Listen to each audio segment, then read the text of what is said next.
அனைவருக்கும் வணக்கம். Welcome to Dharma academy.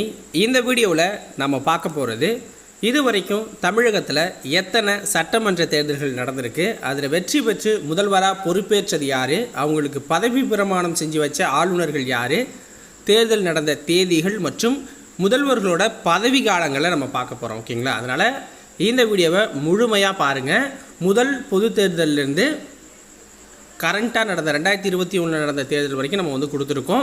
வீடியோவை ஸ்கிப் பண்ணாமல் ஃபுல்லாக பாருங்கள். ஓகேங்களா? வீடியோ பிடிச்சிருந்துச்சுன்னா ஒரு லைக்கை போட்டு விடுங்க. சேனலை சப்ஸ்கிரைப் பண்ணாமல் இருந்தீங்கன்னா சப்ஸ்கிரைப் பண்ணிடுங்க. அப்போ தான் நம்ம போகிற அடுத்தடுத்த முக்கியமான வீடியோக்களை நீங்கள் உடனுக்குடன் பார்க்கலாம். வாங்க வீடியோக்குள்ளே போகலாம்.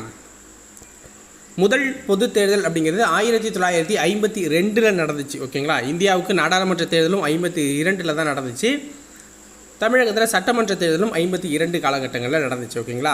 ஸோ அந்த சட்டமன்றத்தோட கால அளவு அப்படின்னா 52லேருந்து 57 வரைக்கும் ராஜகோபாலாச்சாரி தான் அப்போதைய முதல்வர். ஓகேங்களா? ஸோ அந்த தேர்தலில் வெற்றி பெற்று ராஜகோபாலாச்சாரி முதல்வராக பொறுப்பேற்றார். அவருக்கு பதவி பிரமாணம் செஞ்சு வச்ச ஆளுநர் யாருன்னா ஸ்ரீ பிரகாசா அப்படிங்கிறவர் தான். ஸ்ரீ பிரகாசா. ஓகேங்களா? தேர்தல் நடந்த தேதிகள் அப்படின்னு பார்த்தீங்கன்னா ஜனவரி 1952 ஜனவரி 2, 5, 8, 9, 11, 12, 16, 21, 25 அப்படிங்கிற 9 நாட்களில் நடந்துச்சு.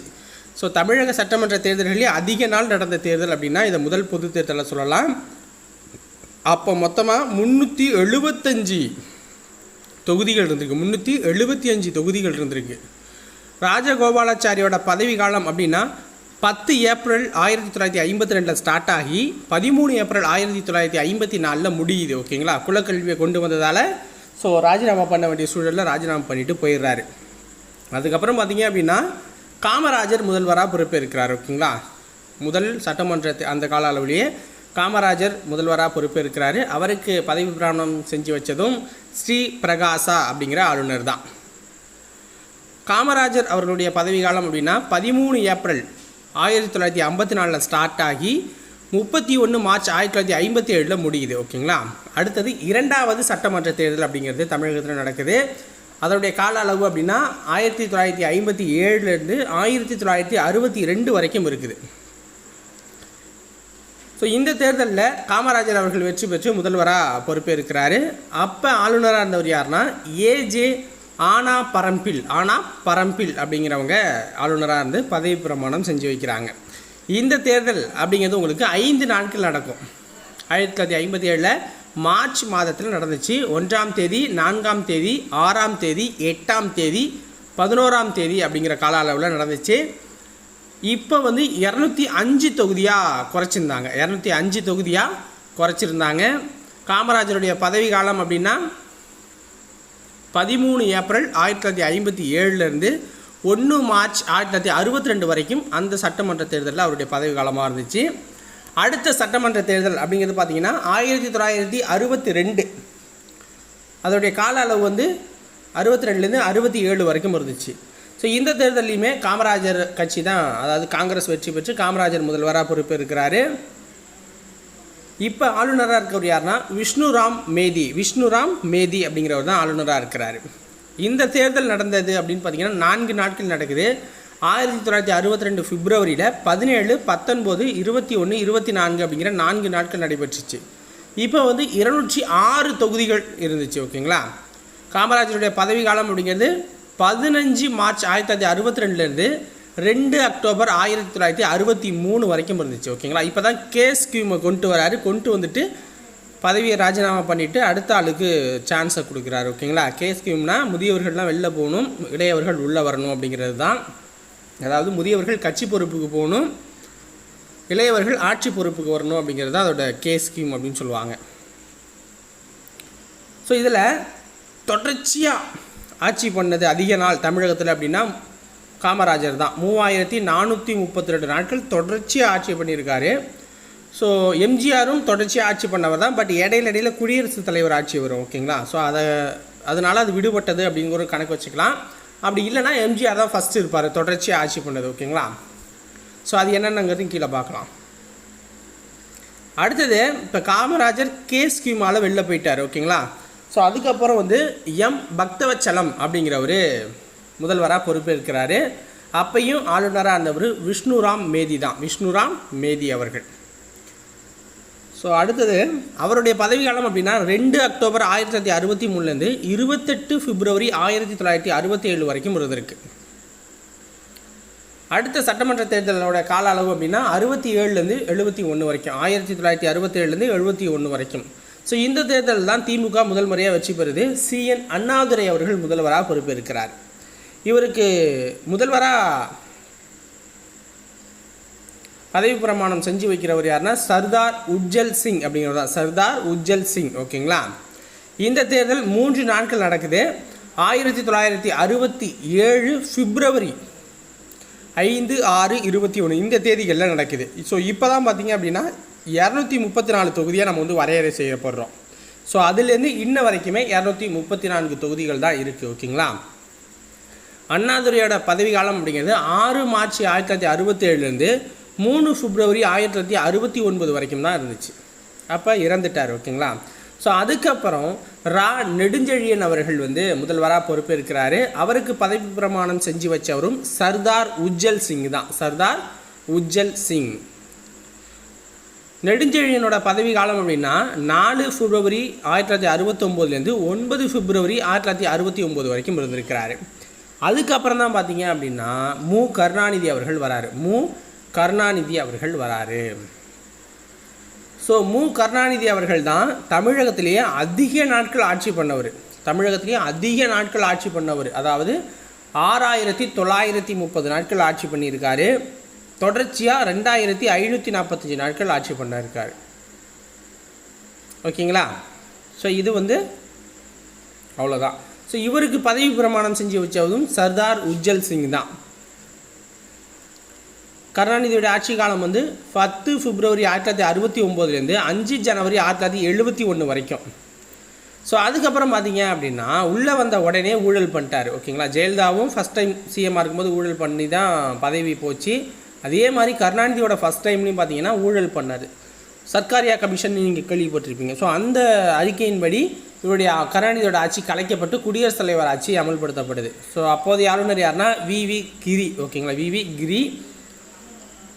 எவ்வளோ நாள் குடியரசுத் தலைவர் ஆட்சி இருந்துச்சு அப்படின்னா 6 ஜனவரி 1971 14 மார்ச் 1971 வரைக்கும் இருந்துச்சு இந்த குடியரசுத் தலைவர் ஆட்சி.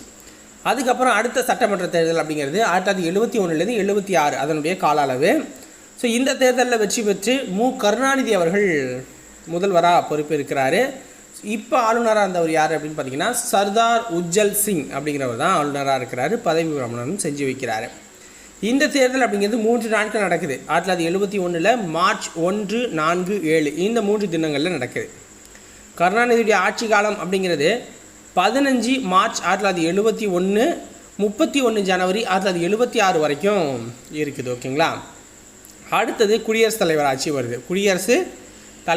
வருது. பக்ருதீன் அலி அகமது அப்படிங்கிறவர் ஆளுநராக இருக்கிறார் அந்த குடியரசுத் தலைவர் ஆட்சி காலத்தில். 1 பிப்ரவரி 1976 29 ஜூன் 1977 வரைக்கும் இந்த குடியரசுத் தலைவர் ஆட்சி அப்படிங்கிறது நடக்குது.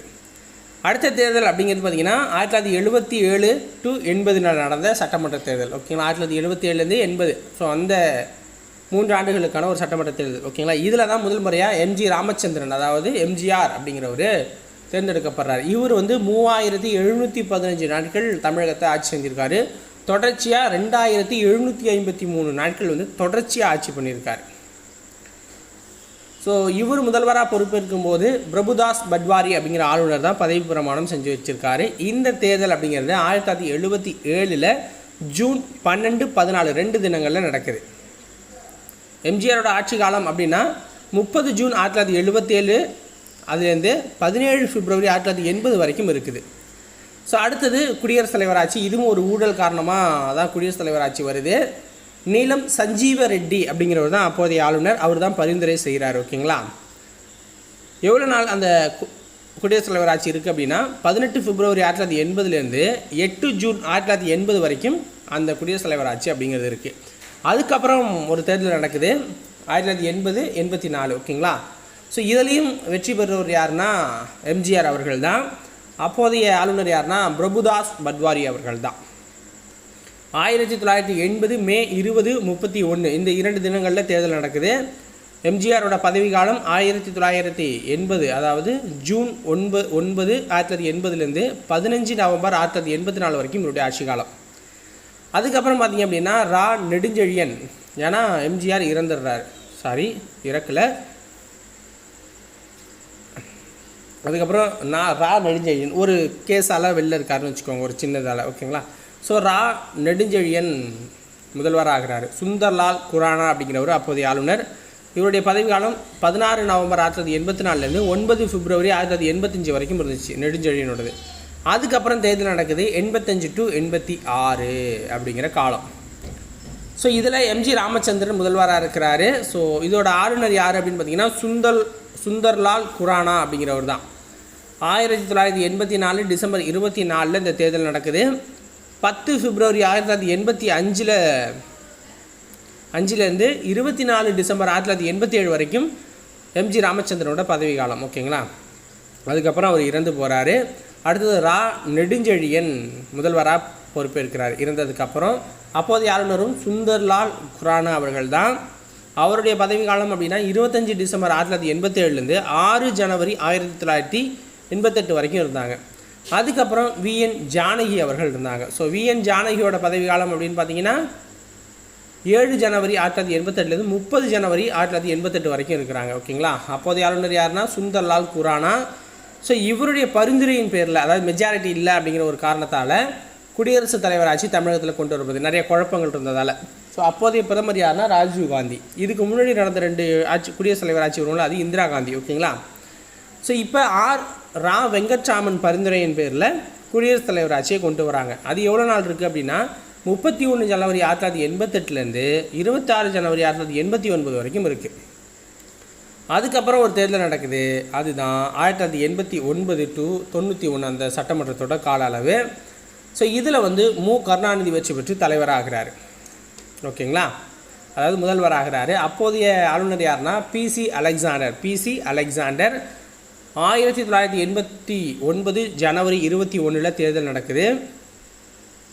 கருணாநிதி ஆட்சி காலம் 27 ஜனவரி 1989லேருந்து 30 ஜனவரி 1991 வரைக்கும் இருக்குது, ஓகேங்களா.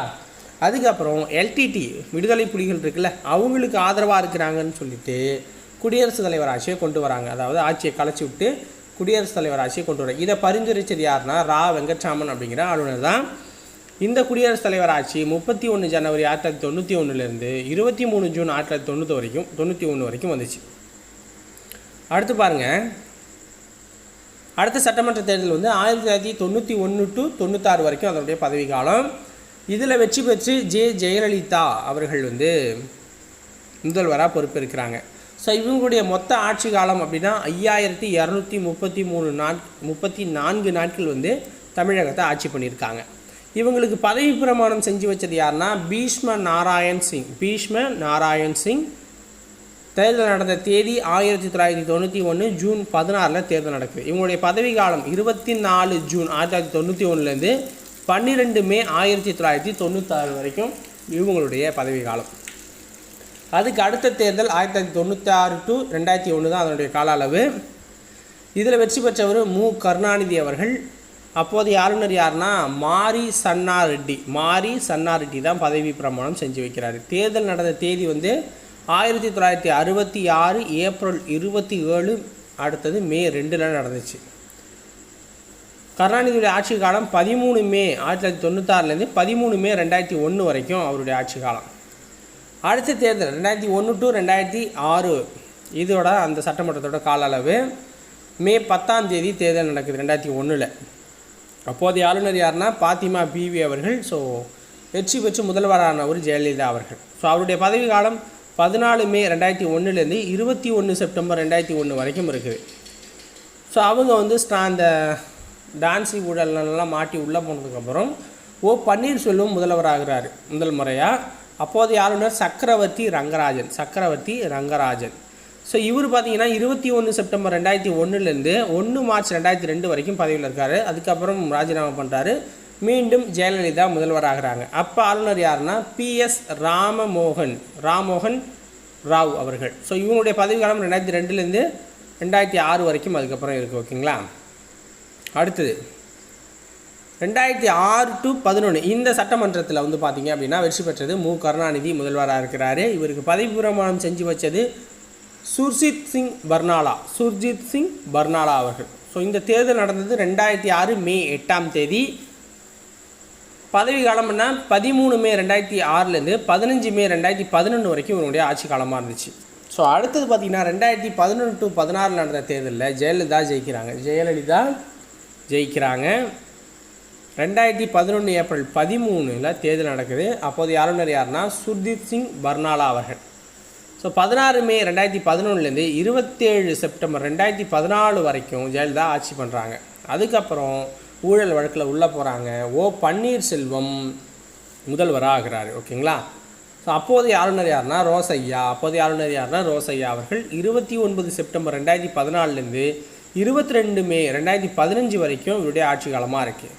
ஸோ அதுக்கப்புறம் பார்த்திங்க அப்படின்னா அடுத்த சட்டமன்ற தேர்தல், அதாவது அதுக்கப்புறம் பன்னீர்செல்வம் இருக்கிறாரு. அதுக்கப்புறம் ஜெயலலிதா வராங்க. வந்து 23 மே 2015லேருந்து 22 மே 2016 வரைக்கும் ஆட்சி பண்ணுறாங்க. அடுத்த சட்டமன்ற தேர்தல் நடக்குது 2016 to 21. இதில் ஜெயிக்கிறாங்க. ஜெயலலிதா ஜெயிக்கிறாங்களா, ரோசையா தான் அப்போதைய ஆளுநர். மே 16 தேர்தல் நடக்குது. 23 மே 2016லேருந்து 5 டிசம்பர் 2016 வரைக்கும் ஆட்சி பண்ணுறாங்க. அதுக்கப்புறம் ஒரு ட்ரீட்மெண்ட்டுக்கு போனவங்க இறக்குறாங்க. ஓகேங்களா. அதுக்கப்புறம் பார்த்திங்கன்னா பன்னீர்செல்வம் முதல்வராக பொறுப்பேற்கிறாரு. அப்போதைய ஆளுநர் யாருன்னா வித்யாசாகர் ராவ். ஓகேங்களா. அவருடைய பதவி காலம் வந்து 6 டிசம்பர் 2016லேருந்து 15 பிப்ரவரி 2017 வரைக்கும் அவருடைய பதவி காலமாக இருக்குது. ஸோ அவரையும் தூக்கிட்டு அவர் கட்சியை விட்டு வெளில போனதுக்கப்புறம் எடப்பாடி கே பழனிசாமி முதல்வராகிறார். அவருக்கு பதவி பிரமாணம் செஞ்சு வச்சதும் வித்யாசாகர் ராவ் அவர்கள் தான். ஸோ அவருடைய பதவி காலம் அப்படிங்கிறது 16 பிப்ரவரி 2017லேருந்து 6 மே 2021 வரைக்கும் அவருடைய பதவி காலம் இருந்திருக்கு. அடுத்த தேர்தல் அப்படின்னா 16வது சட்டமன்ற தேர்தல் அப்படின்னா 2021 to 26 கால அளவு, இந்த சட்டமன்றத்தோட கால அளவு. ஸோ இதில் வெற்றி பெற்றது மு.க. ஸ்டாலின் அவர்கள் முதல்வராக இருக்கிறார். இவருக்கு பதவி பிரமாணம் செஞ்சு வச்சது பன்வாரிலால் புரோஹித் அவர்கள். இப்போ இருக்கிற ஆளுநர் வந்து R.N. ரவி அவர்கள். ஓகேங்களா. ஸோ இந்த தேர்தல் ஏப்ரல் 6 நடந்துச்சு 2021. ஸோ ஸ்டாலினோட ஆட்சி காலம் 7 மே 2021லேருந்து எவ்வளோ நாள் இருக்கும் அப்படிங்கிறத பார்த்துக்கலாம். ஓகேங்களா. ஸோ இப்போ வந்து பார்த்திங்க அப்படின்னா தமிழகத்தில் அதிக நாள் ஆட்சி செய்தது யாருன்னா கருணாநிதி. ஓகேங்களா. கருணாநிதி. தொடர்ச்சியாக அதிக நாள் அப்படின்னா காமராஜர் வருவார். ஓகேங்களா.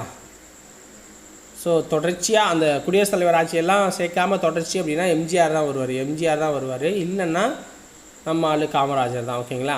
ஸோ அதுக்கு அடுத்தது ஜெயலலிதா இருப்பாங்க. ஸோ இதுதான் இந்த ஃபார்மேட் தான், 4 பேர் போதும்.